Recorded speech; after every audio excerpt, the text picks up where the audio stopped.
বিএনপির সবাই পদ আর ক্ষমতার পাগল, প্রিসিলার মন্তব্য। বিএনপিকে নিয়ে একের পর এক হাটে হাড়ি ভেঙে দিচ্ছেন নিউ ইয়র্ক প্রবাসী বাংলাদেশি তরুণী ফাতেমা নাজনীন প্রিসিলা। এবার তিনি বিএনপির মীর জাফর চিহ্নিত করে তারেক রহমানকে সাবধান করে দিয়েছেন। এমনকি হাসনাতদের মতো সাহসীদের কেন বিএনপি বুকে টেনে নেয় না তার রহস্য উদ্ঘাটন করেছেন। সোমবার রাতে একটা স্ট্যাটাসে প্রিসিলা তারেক রহমানকে স্যার সম্বোধন করে সতর্ক করে লিখেছেন, আপনার চারদিকে শত্রু, দলের বড় বড় নেতারা শত্রু, বিভিন্ন বাহিনীতে শত্রু, প্রশাসনের বেশিরভাগ আপার মুরিদ। বর্তমান সরকারের সাথে আপনার বড় বড় নেতাদের অপ্রয়োজনীয় মতের অমিল, অসহযোগিতা, অপ্রয়োজনীয় হুমকি। আপনার দলের সবাই পদ আর ক্ষমতার পাগল, সবাই নিজের তারেক জিয়ার থেকে বড় মনে করে মন্তব্য করেছেন। এরপর প্রিসিলা লিখেছেন, সবাই আপনার সাথে বিশাল ভালোবাসার অভিনয় করে একটা পদের জন্য, মন থেকে না। বিপদে পড়লে আপনার আগে ওরা সবাই নাই হয়ে যাবে। প্রতিটি মিটিং, সভা, সম্মেলন, ইন্টারভিউতে আপনি লক্ষ্য করবেন আপনার দলের বড় নেতাদের যেন আপনার নাম, আপনার বাবার নাম, মায়ের নাম নিতে কষ্ট হয়। আপনি ভিডিওগুলো দেখুন। শেখ হাসিনার মুখে যতবার আপনাকে গালি দিতে শুনেছি, আপনার বড় নেতাদের মুখে ততবার আপনার নাম শুনিনি।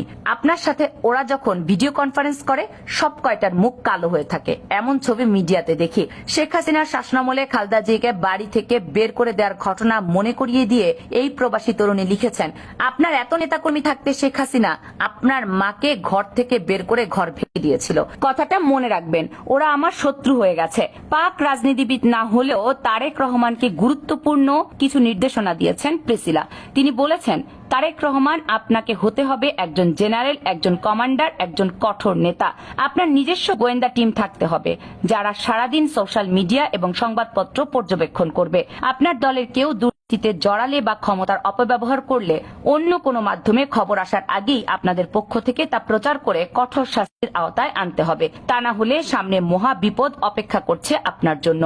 ভবিষ্যৎ সংকটের কথা উল্লেখ করে প্রিসিলা বলেন, আপনি ক্ষমতায় আসছে বিএনপি, কিন্তু প্রশ্ন হলো তারেক রহমান প্রস্তুত তো? ক্ষমতা পাওয়ার পর কি হবে? তারেক রহমানের ভাগ্যে কি আছে? আপনার দলের তরুণ, শিক্ষিত, মেধাবী নেতারা তো সামনে আসতে পারে না। আপনার চোখে পড়বে কি করে? ওদের কোনো সুযোগ দেয়া হয় না। ওরা লজ্জায় ও ভয়ে নীরবে দূরে সরে যায়। বিএনপির পুরনো চিন্তাভাবনা ও মন মানসিকতা পরিবর্তনে জোর দেন এই প্রবাসী তরুণী।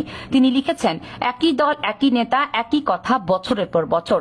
ওল্ড মডেলের গাড়িতে নিউ মডেলের পার্টস লাগালে কি গাড়ি আধুনিক হয়ে যায়? বর্তমানে এগোতে হবে প্রযুক্তি নিয়ে, প্রযুক্তি দিয়ে।